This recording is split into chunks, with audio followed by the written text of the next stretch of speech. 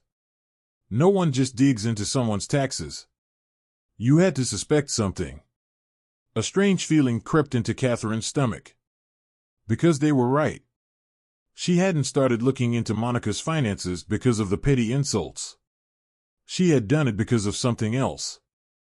Something she wasn't supposed to know. Monica wasn't just hiding money from the IRS. She was hiding it from someone else, too. Her own family. Catherine slowly looked at Monica. Monica refused to meet her eyes. Lillian and Janet were flipping through the documents again, faster this time. Their minds catching up to what Catherine had already pieced together. Monica hadn't just been cheating the IRS. She had been stealing from her own family. Smith gripped the papers so tightly his knuckles went white. His face turned an ugly shade of red. Monica, he said slowly, his voice dangerously low. What the hell is this? Monica opened her mouth. Closed it again. Lillian's voice was shaking. You lied to us. Janet looked paler than before.